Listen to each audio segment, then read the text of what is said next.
नमस्कार, मैं हूं आशुतोष और आप देख रहे हैं सत्यहिंदी.com। सत्यहिंदी.com में खास कार्यक्रम आशुतोष की बात में आपका स्वागत है। आज दरअसल हम बातचीत करेंगे सेडिशन लॉ की, यानी देशद्रोह का जो कानून है उसके ऊपर सुप्रीम कोर्ट के रवैये की। हमारे बहुत सारे दर्शकों को इस बात को लेकर बड़ी खुशी हो सकती है कि सुप्रीम कोर्ट ने फिलहाल सेडिशन लॉ यानी देशद्रोह का जो कानून है उसको फिलहाल जो है वो अबेंस में डाल दिया है, यानी एक तरीके से कह दिया कि अब वो जब तक सरकार अपना रुख इस पूरे मसले पर स्पष्ट नहीं करती है तब तक ये कानून लागू नहीं होगा। ये अपने आप में बड़ी जीत है उन तमाम लोगों की जो लगातार देशद्रोह के मुकदमे का जो बेजा इस्तेमाल हो रहा था उसके खिलाफ एक लड़ाई लड़ रहे थे। बहुत सारे लोगों को पिछले कई सालों से आपने देखा कि कैसे उनको देशद्रोह का मुकदमा लगाकर लंबे समय तक जेल के अंदर डाला जाता रहा। हालांकि अभी भी सुप्रीम कोर्ट ने इस पूरे मसले पर कोई फाइनल बात नहीं कही है कि ये सेडिशन लॉ बना रहेगा या सेडिशन लॉ नहीं बना रहेगा या हमेशा के लिए हटा दिया जाएगा। सुप्रीम कोर्ट में सरकार जब सुनवाई कर रही थी तो सरकार से सुप्रीम कोर्ट ने कहा था कि आप अपना रुख इस बारे में स्पष्ट करिए। सरकार ने कहा कि सेडिशन लॉ के मसले पर वो रिकंसिडर करने के लिए तैयार है। जब उन्होंने कहा रिकंसिडर करने के लिए तैयार है तो सुप्रीम कोर्ट ने स्पष्ट तौर पे कहा चूंकि आप रिकंसिडर करने के लिए तैयार हैं, लिहाजा जब तक आप आपका जो रवैया है, जो नजरिया है, वो सुप्रीम कोर्ट के सामने फाइनली ड्राफ्ट बन के नहीं आता है, तब तक के लिए हम इस कानून को अबेंस में डाल देते हैं, यानी यह कानून लागू नहीं होगा। साथ ही साथ सुप्रीम कोर्ट ने यह भी कहा है कि चूंकि यह कानून अब अबेंस में है, लिहाजा ऐसे तमाम लोग जो सेडिशन लॉ की वजह से अदालत जेल के अंदर है वो जो है वो बेल के लिए अप्लाई कर सकते हैं और नए कोई केस किसी खिलाफ सेडिशन का चार्ज नहीं लगेगा। यानी इस धारा के आधार पर किसी को गिरफ्तार नहीं किया जाएगा। इस पूरा जो सुप्रीम कोर्ट का रवैया है, जो सेडिशन लॉ को अबेंस में डाला गया है, इसका मतलब क्या है, कैसे इसका बेजा इस्तेमाल होता रहा है, कैसे इसका दुरुपयोग किया गया है और कैसे सरकारें जो वॉइस ऑफ डिसेंट है उसको दबाने के लिए इसका इस्तेमाल करती रही है, और क्यों आज के पहले आजादी के 70 साल बाद भी ये कानून बना रहा। इन तमाम मसलों पर बातचीत करने के लिए, चीजों को समझाने के लिए, अपने दर्शकों से और स्पष्टता बनाने के लिए हमारे साथ प्रोफेसर फैजान मुस्तफा साहब है, जिनको किसी परिचय की जरूरत नहीं। फैजान साहब, आपका बहुत बहुत शुक्रिया हमारे इस खास कार्यक्रम में। सबसे पहले तो ये जो सुप्रीम कोर्ट ने फिलहाल जो फैसला किया है कि जो सेडिशन लॉ है उसको अबेंस में डाला है, इसको आप किस नजर से देखते हैं? आशुतोष, बहुत धन्यवाद। मैं समझता हूं कि बहुत ऐतिहासिक फैसला है। सर, एक छोटी सी रिक्वेस्ट है, थोड़ा सा अगर आप और कैमरे करीब आ जाए तो आपका चेहरा और स्पष्ट नजर आएगा। सॉरी डिस्टर्ब जी। तो आशुतोष, बहुत ऐतिहासिक फैसला है। उम्मीद नहीं थी मुझे ऐसे फैसले की, क्योंकि एक बार जब सरकार ये कहे कि हम पुनर्विचार करने को राजी हैं, तो ऑर्डिनरी कोर्स में अदालतें वेट करना चाहती हैं कि सरकार पुनर्विचार के बाद क्या कहती है, और उसके बाद फिर बहस होती और जो भी फैसला होता। मुझे ये लगता है कि सुप्रीम कोर्ट माइंड बना चुकी थी कि हमें इसको असंवैधानिक घोषित करना है। भारत सरकार ने एक मास्टर स्ट्रोक खेला और उन्होंने कहा कि हम आजादी के अमृत महोत्सव में जो पुराने कानून हैं उनका रिव्यू कर रहे हैं। हमने सैकड़ों की तादाद में उन कानूनों को स्टैट्यूट बुक से हटा दिया, हम इस पे भी करेंगे। लेकिन क्योंकि सुप्रीम कोर्ट प्री डिटरमिन्ड थी, अब्यूज को लेके बहुत चीजें होती रही, बहुत से एक्टिविस्ट जो हैं वो सेडिशन के चार्जेस झेल रहे हैं, तो अदालत ने बहुत बड़ा फैसला किया कि उस लॉ को, जो आप सोचिए कि 1870 से है, जिसको एक केदारनाथ की 5 जज बेंच संवैधानिक मान चुकी है जी, उसको वो अबेयंस में रखना। ये जो चीज हमारे फिर लॉ मिनिस्टर ने कहा कि लक्ष्मण रेखा नहीं लांघनी चाहिए, ये कुछ लक्ष्मण रेखा के उधर जाने जैसा मामला है, जुडिशियल एक्टिविज्म वाला मामला है। लेकिन मैं देशवासियों को ये बताना चाहता हूं, और क्योंकि आपके चैनल पे कोई जल्दबाजी में बात नहीं हो रही जी, कि राजद्रोह का जो पूरा कानून है, एक तो उसको समझने की जरूरत है, वो हमारी बहसों में नहीं आ रहा। दूसरे, ऐसा लग रहा है कि अब कोई भी राजद्रोह करके बच जाएगा। तो मैं पहले आपको ये बता दूं कि इंडियन पीनल कोड में ऑलरेडी एक पूरा चैप्टर है, चैप्टर 6, जिसका नाम है ऑफेंसेस अगेंस्ट स्टेट। उसमें सेक्शन 121 है वेजिंग वॉर। अगर आप भारत सरकार के खिलाफ एक जंग का ऐलान कर दें या उसकी कोशिश करें या उसको उकसावा दें तो आपको बहुत सख्त सजा है, उसमें सजाए मौत है, उम्र कैद है। फिर दूसरे ये कि अगर आपने कोई कॉन्स्पिरेसी और साजिश की इस काम को करने के लिए, उसकी भी सजा है। अगर आपने हथियार इकट्ठे किए इस इंटेंशन से कि आप भारत सरकार के खिलाफ कोई एक वेज वॉर करेंगे तो वो 122 में उसकी सजा है। या अगर आपका इंटेंशन है उस डिजाइन का तो वो सजा मौजूद रहेगी। और फिर ये आया था 124A, जिसके बारे में मैं भी आपसे बात करूंगा जी। लेकिन उसके अलावा 125 है कि किसी भी एशियन ताकत के साथ मिलके अगर आप भारत के जो संप्रभु इंटरेस्ट हैं उनके खिलाफ जाना चाहते हैं, वो है। और फिर पूरा एक दूसरा चैप्टर है आशुतोष 7, जो offences relating to army, navy और एयरफोर्स, यानी अगर बगावत करवाने की कोशिश की गई फौजों में तो उसकी भी सजा है। तो 124 के जाने से आपके दर्शक सबसे पहले तो ये समझें कि ऐसा नहीं है कि कोई अब भारत के विरुद्ध कोई कॉन्स्पिरेसी कर देगा और उसके लिए हमारे कानून में प्रावधान नहीं है। और टेरर लॉज बहुत से हैं, यूपा वगैरह है, उसमें उस तरीके के लॉज हैं, वो रहेगा। बात सिर्फ 124 में ये हो रही है जब आपने सिर्फ बोला जी और कुछ नहीं हुआ तो क्या आप पे राजद्रोह का मामला लगेगा? सिर्फ बोलने पर जिसके नतीजे में कोई हिंसा नहीं हुई, जिसके नतीजे में कोई और मामला नहीं हुआ, उसमें सेडिशन अब नहीं लगाई जाएगी। ये मैंने आपके दूसरे सवाल का जवाब दिया, लेकिन पहला सवाल बड़ा अहम है।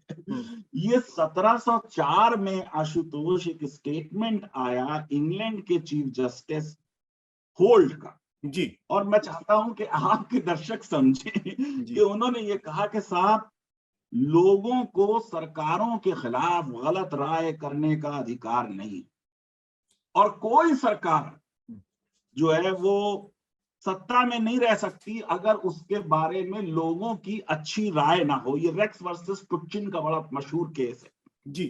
अब ये बात मोनार्की की हो रही है। 1704 सलामत 1704। आप सोचिए हिंदुस्तान में औरंगजेब अभी मरा नहीं है, औरंगजेब जाके 1707 में मरेगा। तो आप सोचिए कि बादशाह सलामत के विरुद्ध कुछ कहने को मना किया जा रहा है। अब जब जनतंत्र है जहां पे जनता को हर 5 साल में वोट करना है, तो सरकारों की परफॉर्मेंस पे बात किए बिना कि इस सरकार ने ये अच्छा किया, ये बुरा किया, जनतंत्र आगे नहीं बढ़ सकता। इसलिए जब ये मामला संविधान सभा में आया तो उसमें अंबेडकर जो थे फंडामेंटल राइट सब कमेटी के चेयरमैन थे, और जो पहला ड्राफ्ट 1947 में आया उसमें सेडिशन आ गया दरअसल जी। उस पे वहां हंगामा हो गया। वहां पे इतना ज्यादा हंगामा हुआ कि सेठ गोविंद दास ने यह कहा कि साहब, मेरे पिताजी को तो 1857 की जो क्रांति हुई थी उसमें उन्होंने अंग्रेजों का साथ दिया था। उस अंग्रेजों को साथ देने की वजह से उन्हें अंग्रेज सरकार ने एक गोल्ड वेस्ट और कुछ कुछ गिफ्ट दी थी। मैंने कहीं पे ये लिख दिया कि मेरे पिताजी से बहुत बड़ा गुनाह हुआ है, पाप हुआ है। ये लिखने पर मेरे ऊपर राजद्रोह का मुकदमा चला और 2 साल की सजा हुई। और संविधान सभा में ऐसे बहुत से लोग हैं। आपको मालूम है कि तिलक के ऊपर 2 बार चला। जो तिलक ने स्पीचेस दी थी, उन स्पीचेस में कोई अंग्रेज सरकार को उखाड़ फेंकने के खिलाफ कुछ नहीं था। वो तो शिवाजी के कोरोनेशन का कोई इवेंट था और उसमें कुछ राष्ट्रभक्ति के कुछ गीत थे, लेकिन एक शर्त लगा दी गई कि लोग सरकार के बारे में ये भी नहीं कह सकते कि ये विदेशी सरकार है, इतना भी नहीं कह सकते। और ये बात समझने की आशुतोष बड़ी खास है आज की भारत की कॉन्टेक्स्ट में कि ओरिजिनल ड्राफ्ट में सेडिशन था, मैकॉले जिसने इसको पूरा पायलट किया उसने इसे निकाल दिया, और फिर सर जेम्स स्टीफन जो थे वो लेके आए 1870 में, क्योंकि देवबंद से अंग्रेजों के खिलाफ जिहाद का फतवा दे दिया गया। ये उसके कॉन्टेक्स्ट में आया है लॉ। इस लॉ की वजह वहाबी मूवमेंट है। ये बात आई नहीं रही है पब्लिक डोमेन में कहीं कि इस लॉ की वजह जो है वो उलमा है मुसलमानों के, जिन्होंने अंग्रेजों के खिलाफ जिहाद की तहरीक चलाई और कहा कि ये अंग्रेज विदेशी हैं, भगाओ यहाँ से। उसके बाद उसका मिसयूज होता रहा। उस मिसयूज होने के बाद आप सोचिए कि सिचुएशन ये हुई कि Punjab and Haryana high court ने कहा कि भाई अब संविधान आने के बाद तो इसकी कोई गुंजाइश नहीं बनी। पटना हाई कोर्ट ने कहा कि साहब ये जो है गुंजाइश है इसमें, और संविधान में अमेंडमेंट करना पड़ा। जो पहले केसेस हुए रमेश थापर का और ब्रिजभूषण का, उसमें वो सिक्योरिटी ऑफ स्टेट वाला क्लॉज आया आर्टिकल 19 में। और जो केदारनाथ का मामला है वो बहुत आशुतोष इंटरेस्टिंग है कि साहब उसमें केदारनाथ ने क्या बात कही थी वो आई नहीं है कहीं पब्लिक डोमेन में। मैं चाहता हूं कि सत्य हिंदी के व्यूअर सुने। बिल्कुल बताएं। उसमें इस तरह के जुमले थे कि साहब सड़क पर सीआईडी के कुत्ते जो हैं हर तरफ घूम रहे हैं, और बहुत से ये जो कुत्ते हैं ये ऑफिशियल मीटिंग्स भी अटेंड करते हैं। अंग्रेजों को तो हमने निकाल बाहर कर दिया, लेकिन कांग्रेस के गुंडों ने सत्ता हथिया ली है। इस तरीके की बातें थी जिस पे सेडिशन लगाई गई, और इस पे फिर वो जजमेंट आया सुप्रीम कोर्ट की 5 जज बेंच का 1962 में, जिसमें उन्होंने ये कहा कि भाई ये जो है आपको 19(2) के तहत देखना होगा। दरअसल क्या था कि ऑलरेडी कुछ डिवीजन ऑफ ओपिनियन था। एक अंग्रेज जज थे, उनके नाम पे पूरा दिल्ली यूनिवर्सिटी में तो हॉस्टल है, चीफ जस्टिस गायर, उन्होंने उसका लिमिटेड इंटरप्रिटेशन किया था। प्रीवी काउंसिल ने उसको ओवर रूल कर दिया था। तो जब ये सारी बातचीत थी, उन्होंने कहा कि जब तक पब्लिक ऑर्डर को बहुत सख्त खतरा ना हो उसके नतीजे में, तब तक राजद्रोह नहीं बनता। और फिर 1995 में बलवंत सिंह का केस हुआ कि इंदिरा जी की हत्या हो गई। सिनेमा हॉल के बाहर इन्होंने खालिस्तान जिंदाबाद के नारे लगा दिए, इनको कन्विक्ट कर दिया गया। सुप्रीम कोर्ट ने उस कन्विक्शन को ओवरटर्न किया और ये कहा कि भाई कोई स्लोगन से राजद्रोह नहीं बनता। तो मेन अब बात जो है वो ये कि जब तक उस स्लोगन के नतीजे में कोई वायलेंस, कोई और ओवर्ट एक्ट ना हो, तब तक सिर्फ किसी के बोलने से नहीं बनता। सारी सरकारों ने आशुतोष इस कानून का दुरुपयोग किया जी। यानी अगर कोई कश्मीर पे बोल दे अरुंधति रॉय तो उनके ऊपर, विनायक सेन के पास से कोई माओइस्ट लिटरेचर निकल आए तो उनके ऊपर, केरला में न्यूक्लियर प्लांट को कोई प्रोटेस्ट करे तो उनके ऊपर। हर सरकार ने, इंक्लूडिंग कांग्रेस की सरकारों ने और सेकुलर सरकारों ने भी इस लॉ का दुरुपयोग डिसेंट को और क्रिटिसिज्म को और एक्टिविज्म को सप्रेस करने के लिए किया। ये सारी चीजें सुप्रीम कोर्ट के जजेस के माइंड पे कहीं ना कहीं वर्क कर रही थी, और इसलिए उन्होंने ये सोचा कि ये इतना भी मौका इन्हें ना दिया जाए कि अब कोई फर्दर एफआईआर हो, बल्कि जिन लोगों के ऊपर मुकदमे चल रहे हैं उनको अगर जमानत मिल जाए तो बेहतर है। लेकिन ये कोई वो लोग नहीं हैं जिन्होंने कोई राजद्रोह किया है। ये बात हो रही है कि जिनके उन्होंने कुछ ऐसा बोला जिसकी वजह से ऊपर मुकदमे चल गए, और बोलने के बाद उसके नतीजे में कुछ नहीं हुआ। बिल्कुल। फजान साहब, आपने बहुत डिटेल से, बहुत विस्तार से हमारे दर्शकों को पूरी बात एक्सप्लेन की है, और मुझे लगता है हमारे दर्शकों को इन बातों को सुनने के बाद उनके जो चक्षु होंगे वो जरूर खुल गए होंगे कि दरअसल ये कितनी पुरानी और कितनी अहम डिबेट है। लेकिन एक चीज जो महत्वपूर्ण जो है कि ये केदारनाथ में जब स्पष्ट ये कर दिया गया कि सिर्फ महज बोलने से ही किसी खिलाफ सेडिशन का चार्ज नहीं लग जाता, बल्कि अगर उसकी बोलने की वजह से पब्लिक ऑर्डर खराब होता है या हिंसा होती है, लेकिन उसके बाद भी इस कानून का दुरुपयोग होता रहा। उसके बाद आपने कहा कि बलवंत सिंह का केस था, उसमें भी सुप्रीम कोर्ट ने बिल्कुल स्पष्ट किया। जहां तक मुझे ध्यान पड़ता है 2004 में भी इसको लेकर सुप्रीम कोर्ट ने बहुत एक जजमेंट आया था जिसमें और स्पष्ट था। ये कानून अलग अलग बेंचेस इसके बारे में बोलती रही हैं। तो ये कैसे बना रहा? जब स्पष्ट सुप्रीम कोर्ट ने साफ कह दिया था तो सरकारें कैसे जो है उसको लागू करती रही, और अदालतों ने इसको अभी तक स्ट्राइक डाउन क्यों नहीं किया था? ठीक है, ऐसा है कि स्ट्राइक डाउन करने की अपॉर्चुनिटी तो केदारनाथ के पास है जी। केदारनाथ ने ये रीड किया कि सेडिशन आर्टिकल 19(2) में नहीं है, लेकिन पब्लिक ऑर्डर आ गया। तो अगर पब्लिक ऑर्डर को कोई डिस्टरबेंस हो रहा है, उस पे उन्होंने उस लॉ को बचा दिया। अब एक और केस है आशुतोष, राम मनोहर लोहिया का बड़ा मशहूर मामला है। उन्होंने टैक्स देने से इनकार कर देने की कॉल दी थी, फिर उस पर बहस हुई थी। तो उसमें सुप्रीम कोर्ट ने 3 शब्दों का डिस्टिंक्शन बताया। उन्होंने कहा एक चीज है लॉ एंड ऑर्डर, एक चीज है पब्लिक ऑर्डर, एक चीज है सिक्योरिटी ऑफ स्टेट। तो लॉ एंड ऑर्डर सबसे बड़ा सर्किल है, उससे छोटा सर्किल पब्लिक ऑर्डर होगा। कोई लॉ एंड ऑर्डर की समस्या है, उसे पब्लिक ऑर्डर की बात नहीं कह सकते।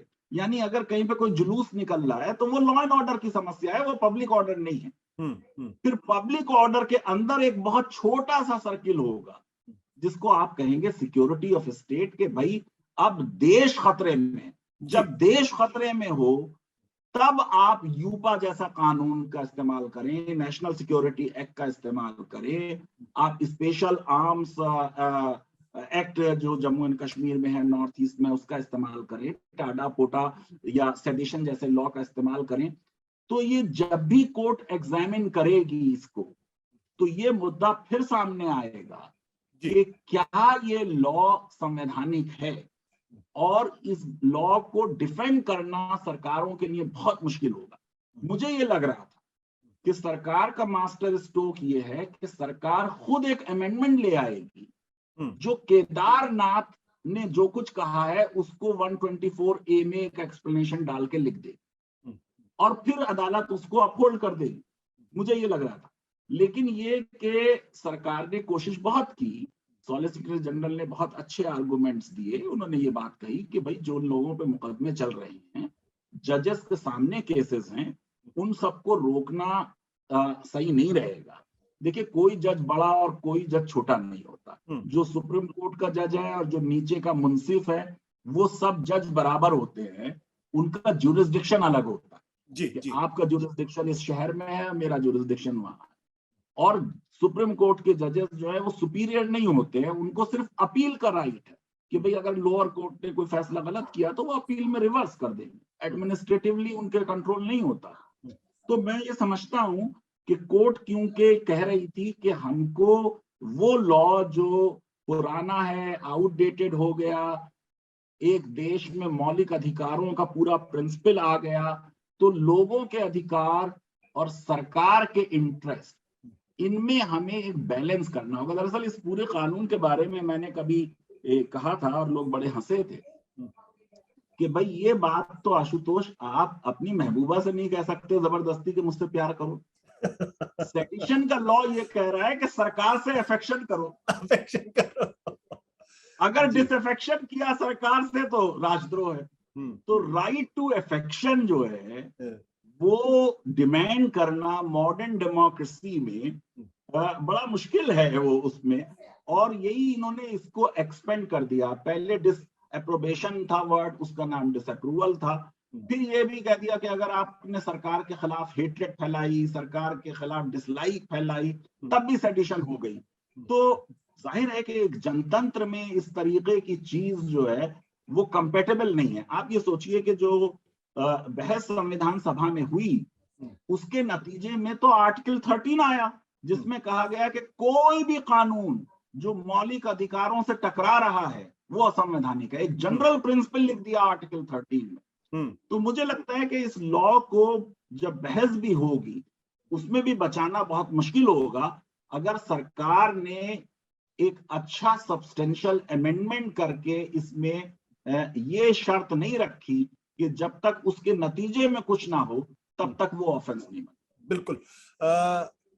अब जो लोग जो जेलों के अंदर बंद हैं सेडिशन लॉ के तहत, क्या सुप्रीम कोर्ट के इस फैसले के बाद उनको ऑटोमेटिकली बेल मिल जाएगी, वो जेल से बाहर आ जाएंगे? मुश्किल लगता है मुझे, क्योंकि वो जाहिर है कि एप्लीकेशन उस अदालत में देंगे, वो अदालत उनके चार्जेस देखेगी। जिसके ऊपर भी चार्ज सिर्फ 124A का होगा, वो अकेले 124A का नहीं होगा, उसके पास और बहुत से चार्जेस होंगे, है ना। जैसे अभी आप देख लीजिए कि आजम खान साहब को 87 मामलात में बेल मिल गई, मगर कोई और परसों केस हो गया। तो मुझे इस बात की उम्मीद कम है कि उन सारे लोगों को बेल मिल जाएगी, क्योंकि एक सेक्शन के अबेंस होने से जो और लॉस के तहत चार्जेस हैं वो समाप्त नहीं होंगे, लेकिन उनमें से कुछ को मिल भी सकती है। अगर कोई जज जो है वो ये कहेगा कि देखिए सुप्रीम कोर्ट ने ये कहा है, अगर वो सिर्फ मामला राजद्रोह वाला है तो बेल मिलना आसान होगा, लेकिन ऐसे केसेस कम होते हैं जिसमें एक ही दफा के तहत चार्ज किया जाए, कई दफाएं हमारी पुलिस लगा देती। बिल्कुल। इसके साथ साथ ये भी है कि सुप्रीम कोर्ट ने सेंट्रल गवर्नमेंट से कहा है कि आप राज्य सरकारों को इस बताएं कि अब सेडिशन लॉ के तहत किसी के खिलाफ कोई मुकदमा दर्ज नहीं होगा। तो इसका मतलब ये है कि सिर्फ 124A के तहत लोगों के खिलाफ मुकदमा नहीं होगा, लेकिन दूसरी धाराओं में तो मुकदमा दर्ज हो सकता है। इसीलिए मैंने वो आपको बताया कि पूरे 2 चैप्टर मौजूद हैं जी इंडियन पीनल कोड में ही। मैं स्पेशल लॉस की तो बात ही नहीं कर रहा हूं, और बहुत से, मतलब 1 दर्जन लॉ ऐसे और होंगे जिसमें राजद्रोह जैसा कोई कार्य अगर कोई करेगा तो उसकी सजा का प्रावधान, और वो तो सही है, किसी भी देश में वो होना भी चाहिए। तो फिर 124A के हटने से इतना खुशी का माहौल क्यों प्रकट, लोग क्यों इतने खुश है कि आपने भी कहा बड़ा ऐतिहासिक है, तो आम नागरिक को तो कोई बहुत ज्यादा सुविधा मिल नहीं रही है कानून की नजर से, इस धारा में नहीं किसी और धारा में उसके खिलाफ मुकदमा दर्ज कर लिया जाएगा। आशुतोष, कितने पेट्रोल के प्राइसेस बढ़े हुए हैं, पूरी हाहाकार हुई हुई है, एक कोई सुप्रीम कोर्ट ने कोई आप कर दिया तो खुश हो लेने दीजिए भाई। जब बड़ी बड़ी छोटी छोटी खुशी ले लेनी चाहिए। लेकिन इस पूरी बहस के दौरान जो सॉलिसिटर जनरल थे, जब कपिल सिब्बल ने ये कहा कि भाई महात्मा गांधी और जवाहरलाल नेहरू भी इसके खिलाफ थे, तो उन्होंने कहा उन्होंने हटाया क्यों नहीं। सवाल ये उठता है कि जो लोग आजादी की लड़ाई में इसकी भुक्तभोगी थे, उन्होंने भी इस कानून को हटाना उचित नहीं समझा। ऐसी कौन सी मजबूरी थी आपकी नजर में? क्या सेडिशन लॉ जैसे लॉज राजतंत्र को या लोकतंत्र को या सरकारों को चलाने के लिए जरूरी है कि नेहरू भी नहीं हटा पाए, इंदिरा गांधी भी नहीं हटा पाए? बहुत अच्छा प्रश्न। इंदिरा जी कैसे हटाती हो तो खुद ही तानाशाह थी। देखिए, ऐसा है कि संविधान सभा में इस पे बहस हुई और एक ओपिनियन ये था कि इस कानून की जरूरत है, देश का बंटवारा हो चुका था और हमको इस तरीके की टेंडेंसीज को कर्ब करने की जरूरत है। दूसरा व्यू ये था कि इस तरह के लॉ की जरूरत नहीं। आशुतोष, कई ऐसी चीजें हैं जो हम अंग्रेजों के खिलाफ लड़ते रहे उसमें। आप ये देखिए कि इसी लॉ के तहत गणेश दामोदर सावरकर को भी सजा हो चुकी है जी, तिलक का भी इसमें मामला हो चुका है, गांधी जी का भी मामला हो चुका है। ऐसे ही मैं आपको एग्जाम्पल दूं कि जो 356 है दफा, ये आर्टिकल 93 था गवर्नमेंट ऑफ इंडिया एक्ट का, जिसमें आइडेंटिकल लैंग्वेज थी कि गवर्नर को ये राइट था कि वो स्टेट गवर्नमेंट को डिसमिस कर दे। हमने इतना हंगामा किया कि अंग्रेजों ने 1935 में उस प्रावधान को लागू नहीं किया, क्योंकि हमने ये कहा कि ये फेडरलिज्म के खिलाफ है। लेकिन जब हमने संविधान बनाया तो वो हमने रिटेन कर लिया 356 जी। तो कई बार ऐसी चीज होती है कि जब दूसरा सत्ता में है तो आप उसका विरोध करते हैं।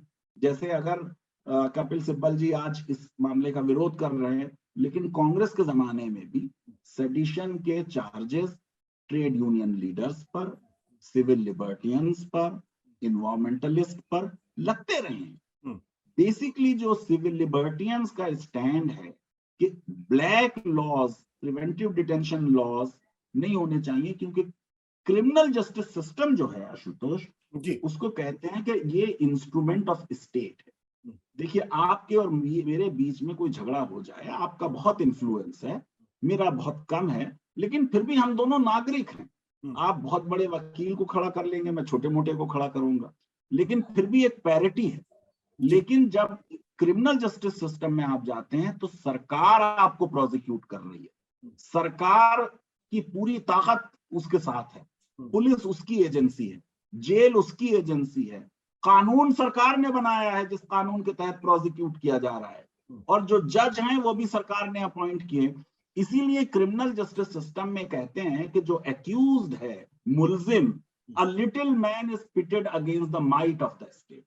इसलिए क्रिमिनल लॉ में हमने कुछ सेफगार्ड्स इनबिल्ट किए कि भाई प्रिजम्पशन ऑफ इनोसेंस, कि भाई हर आदमी को ये माना जाए कि वो इनोसेंट है। सरकार के ऊपर ये बर्डन डाला गया कि वो beyond any shadow of doubt साबित करे जुर्म क्या हुआ। अगर प्रोसिक्यूशन स्टोरी में 2 वर्जन पॉसिबल हैं, तो जो वर्जन एक्यूज का है वो माना जाए, बेनिफिट ऑफ डाउट एक्यूज को दिया जाए, क्योंकि एक तरफ स्टेट है और दूसरी तरफ एक आम नागरिक है, तो बिल्कुल पैरिटी नहीं है। अब अगर स्टेट राजद्रोह का मामला लेके आ रही है तो आप सोचिए कितनी सीरियस चीज हो जाएगी उसमें। और इसलिए इस तरीके के कानूनों में एब्यूज की पॉसिबिलिटी जो है वो बहुत ज्यादा रहती है, और उस एब्यूज को कम से कम करने की कोशिश होनी चाहिए। कन्विक्शन रेट आप देख लें इस तरीके के कानूनों में 1% से भी कम है, इसीलिए उन टाटा और पोटा वगैरह हटाए गए, उनमें कुछ कुछ इंप्रूवमेंट हुए। उसके बावजूद भी जो है यूपा वगैरह जो है उसमें अभी भी कई प्रावधान ऐसे हैं जो क्वेश्चनेबल हैं। लेकिन एक लिबरल प्रोग्रेसिव सोसाइटी में डिसेंट को कंट्रोल करने का ये तरीका कि उस पर राजद्रोह का मुकदमा लगा दिया जाए, ये बहुत जैसे चींटी को तोप से मारा ऐसा है। बिल्कुल। जैसा आपने कहा कि वेजिंग वॉर अगेंस्ट स्टेट कि अभी भी राष्ट्रद्रोह या राजद्रोह देशद्रोह का एक तरीके से पूरा चैप्टर है और उसमें स्पष्टली दिया गया है। हमारे बहुत सारे दर्शक जानना चाहेंगे कि जो बहुत सारे लोग जो आजकल आंदोलन करते हैं, सड़कों पर उतरते हैं, क्या उसको waging war against the state माना जा सकता है? क्योंकि हो सकता है कि आप एक बहुत बड़ी रैली कर रहे हो सकता है बहुत लोग भीड़ इकट्ठा हो जाए कहीं पे, वो भीड़ अगर थोड़ी वायलेंट हो जाती है या उसकी वजह से पब्लिक प्रॉपर्टी को नुकसान पहुंच जाता है, अगर कहीं थोड़ी हिंसा हो जाती है, तो वहां पर राजद्रोह का मुकदमा उनके जो आयोजकों के ऊपर लागू हो जाएगा। देखिए आशुतोष, राजद्रोह क्या है? राज के खिलाफ एक है कंसेप्ट स्टेट और एक है कंसेप्ट गवर्नमेंट। अगर मॉन्फिडो कन्वेंशन पे जाएं आर्टिकल 1 1933 का, तो वो कहता है कि स्टेट के कॉन्स्टिट्यूएंट्स हैं पॉपुलेशन, सॉवरेनिटी, डिफाइंड टेरिटरी और गवर्नमेंट, ये है। यानी गवर्नमेंट जो है वो स्टेट का हिस्सा है। जो प्रदर्शन होते हैं वो भारत के विरुद्ध नहीं होते, वो सरकार की पॉलिसीज के विरुद्ध होते हैं या सरकार में बदलाव लाने के विरुद्ध। जो श्रीलंका में प्रदर्शन हुए उसमें श्रीलंका देश के विरुद्ध नहीं है, वो कह रहे हैं कि राजपक्षा की जो फैमिली है इनके रूल से देश की इकोनॉमी समाप्त हो गई। तो वेजिंग वॉर को इतने लिबरली इंटरप्रेट अगर हम करें कि सरकार के विरुद्ध कोई प्रोटेस्ट को वो मानेंगे, तो फिर आर्टिकल 19 में जो फ्रीडम ऑफ स्पीच है, आर्टिकल 19 में right to assemble peaceably without arms एक मौलिक अधिकार है, वो तो अधिकार खत्म हो जाएगा। आप प्रोटेस्ट करें लेकिन पीसेबली करें, आपके पास हथियार नहीं होना चाहिए और परमिशन लेके करें प्रोटेस्ट। बिल्कुल। लेकिन पिछले दिनों एक टेंडेंसी देखने में आई है और वो स्टेट की टेंडेंसी है कि अगर आप देश के प्रधानमंत्री की आलोचना करते हैं, अगर आप सरकार की आलोचना करते हैं, तो आपके बारे में ये कह दिया जाता है कि दरअसल आप देश से नफरत करते हैं, आप हिंदुस्तान की छवि को खराब करना चाहते हैं, आप पाकिस्तान से मिले हुए हैं। तो यहां तो स्टेट और गवर्नमेंट दोनों को मिक्स कर दिया गया है। तो ऐसे में नहीं, ऐसा नहीं होना चाहिए। लेकिन देखिए, जब कोई बहुत बड़ा लीडर होता है तो ऐसा हो जाता है। देखिए, इस देश में ये कहा जा चुका है कि India is Indira, Indira is India. तो ऐसा बहुत बड़ा लीडर कोई होता है तो हो जाता है इस तरीके से। लेकिन लीगली इस बात की कोई हैसियत नहीं है। लीगली जो राष्ट्र है और जो सरकार है वो अलग अलग हैं। सरकार का कोई विरोध कर सकता है पर राष्ट्र का विरोध किसी को नहीं करना चाहिए, ना कोई कर सकता है। और अगर राष्ट्र का कोई विरोध करे तो कानून को उसको सख्ती से निपटना चाहिए। अब मेरा एक बहुत छोटा सा सवाल है। पिछले दिनों आपने देखा बेंगलोर में एक छोटी सी बच्ची ने भारत जिंदाबाद के साथ साथ पाकिस्तान जिंदाबाद के भी नारे लगाए थे और उसको जेल हो गई थी। क्या पाकिस्तान जिंदाबाद का नारा लगाने वाले व्यक्ति को अब जेल नहीं होगी? मुश्किल है कहना। देखिए, ऐसा है कि कोई एक सेक्शन के जाने से हम ये सोचें कि पुलिसिंग इंडिया में इंप्रूव हो जाएगी, ये बहुत बड़ी उम्मीद हम इतनी ना लगाएं। मैं समझता हूं कि उस केस में भी देखिए बाद में बेल हुई कई महीनों बाद, लेकिन ये कि वो उसका मैसेज कहीं पे लॉस्ट इन द डिन हो गया। वो ये कह रही थी कि उस देश की भी जिंदाबाद, इस देश की भी जिंदाबाद, वो पूरी ह्यूमैनिटी और मानवता को जिंदाबाद कहना चाहती थी। अगर वो एक दो कंट्रीज जिनके हमारे देश से अच्छे संबंध नहीं है या जो हमारे देश में आतंकवाद इंपोर्ट करते रहते हैं उनके नाम ना लेती और कुछ और देशों के नाम लेती तो शायद ये नहीं हो, उसके खिलाफ इस तरीके के मामला नहीं बनते। लेकिन जैसे मैंने कभी आशुतोष आपके शो पे शायद कहा है कि हमारा देश जब संविधान बना तब इस संविधान के लिए तैयार नहीं था और आज भी हम संवैधानिक मर्यादाओं के लिए तैयार नहीं है। आज भी हम ये मानने के लिए तैयार नहीं है जो जेएस मिल आज से 200 साल पहले लिख चुके हैं कि अगर पूरी ह्यूमैनिटी का एक ओपिनियन है और एक व्यक्ति विशेष का दूसरा ओपिनियन है तो ह्यूमैनिटी का ये राइट नहीं कि वो अपना ओपिनियन उस व्यक्ति पे थोपे, लेकिन उस व्यक्ति का ये राइट है कि उसको सुना जाए। बिल्कुल, ये आज भी हम मानने को तैयार नहीं। मैंने ये सवाल इसलिए कि तो हमारा ओपिनियन है वही सही है। मैंने ये सवाल इसलिए आपसे किया क्योंकि जो 1998 का जो बलवंत सिंह का फैसला था जिसमें खालिस्तान जिंदाबाद के नारे लगे तो सुप्रीम कोर्ट ने कहा था खालिस्तान जिंदाबाद के नारे लगाने से किसी खिलाफ देशद्रोह का मुकदमा नहीं लग सकता। आज की तारीख में बहुत सारे लोग ऐसे होंगे जो सोच रहे होंगे कि 124A अब गायब हो चुका है तो मैं पाकिस्तान जिंदाबाद के नारे लगा सकता हूं और मैं बच जाऊंगा, मेरे खिलाफ देशद्रोह का मुकदमा नहीं होगा। यानी वो खतरा अभी भी लोगों के सिर पे मंडराया हुआ है। तो हमारे जो बहुत सारे दर्शक इस कार्यक्रम को देख रहे हैं अभी भी आप बोलने के पहले कई बार सोचिए, क्योंकि सरकारें कानून को हटने के बावजूद भी दूसरे तरीके से आपके ऊपर थोप सकती, लगा सकती है। एक सवाल जो अंत में आपसे कहना चाहता हूं, एक मिनट रुकिए। मैं ये समझता हूं कि कोई भी भारतीय पाकिस्तान जिंदाबाद का नारा क्यों लगाए? एक तो पाकिस्तान में ऐसी क्या खास चीज है जिसका जिंदाबाद नारा लगाया जाए? दरअसल हम तो ऑफेंडेड हैं क्योंकि हमारे देश का विभाजन हुआ और पाकिस्तान ने कोई ऐसा काम नहीं किया जिसपे उनका जिंदाबाद कही जा सके। तो मैं समझता हूं कि बिल्कुल भी देश के किसी भी नागरिक को कभी भी पाकिस्तान जिंदाबाद नारा लगाने की कोई जरूरत नहीं है। वो डिजर्व नहीं करते वो नारा। बिल्कुल, मैं आपकी राय से पूरी तरीके से सहमत हूं और जो इस मुल्क का बासिंदा है वो ऐसा नारा लगाता भी नहीं है।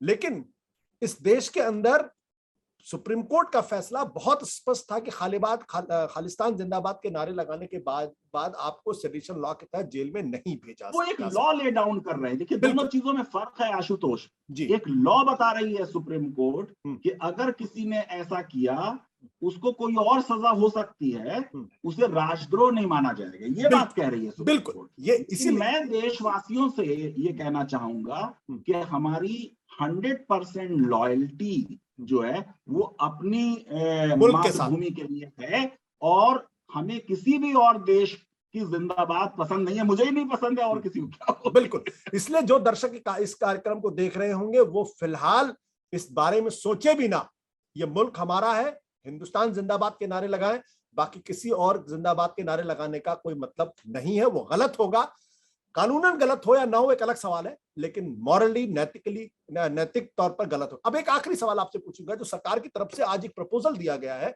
बातचीत के दौरान, उन्होंने कहा कि इस कानून को बनाए रखा जाए लेकिन जिसकी पर ये धारा लगानी है वो परमिशन सुपरिटेंडेंट ऑफ पुलिस दे और वो इन राइटिंग बोले कि मैं इस वजह से इस कानून को इस शख्स के खिलाफ में लगा रहा हूं। क्या ये एक्सेप्टेबल होगा? आशुतोष देखिए, इस तरह का प्रावधान टाडा और पोर्टा में आ चुका था पहले जी, लेकिन उसके बावजूद भी उन लॉस का इस्तेमाल हुआ और जो सीनियर पुलिस ऑफिसर्स थे उन्होंने मैकेनिकली परमिशन दे दी। तो मुझे नहीं लगता कि सुप्रीम कोर्ट को ये बात माननी होगी। सुप्रीम कोर्ट इस मामले में जब तक सरकार ये नहीं कहेगी कि सिर्फ स्पीच से राष्ट्रद्रोह नहीं होगा तब तक इस कानून की संवैधानिकता अपहोल्ड नहीं करेगी।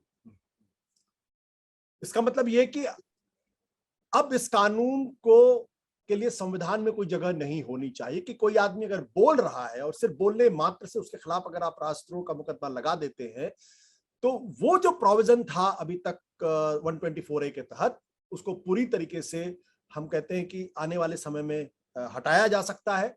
फिलहाल सुप्रीम कोर्ट ने उस पर रोक लगा दी है। अबेंस में करने का मतलब ये कि अब वो ऑपरेटिव नहीं है या वो कानून फिलहाल लागू नहीं है। लेकिन इसका मतलब ये नहीं है कि अगर कोई व्यक्ति देश के खिलाफ अगर कोई षड्यंत्र करता है या देश के खिलाफ अगर जंग का ऐलान करता है तो उसके खिलाफ सेडिशन कानून, उसके खिलाफ राष्ट्रद्रोह का मुकदमा नहीं लग सकता, उसके खिलाफ राष्ट्रद्रोह का मुकदमा लग सकता है। सिर्फ बोलने मात्र से ही आपके खिलाफ जो राष्ट्रद्रोह का मुकदमा सरकारें लगा देती थी, उसका मिसयूज करती थी, वो फिलहाल कुछ समय के लिए टल गया है, हट गया है, क्योंकि अभी भी सरकार को इस सेडिशन लॉ की संवैधानिकता पर अंतिम फैसला करना है। बहुत बहुत शुक्रिया फैजान साहब, हमसे बातचीत करेंगे। Thank you so much. धन्यवाद, बहुत बहुत थैंक यू। सत्य हिंदी का ऐप डाउनलोड करें गूगल प्ले स्टोर पर।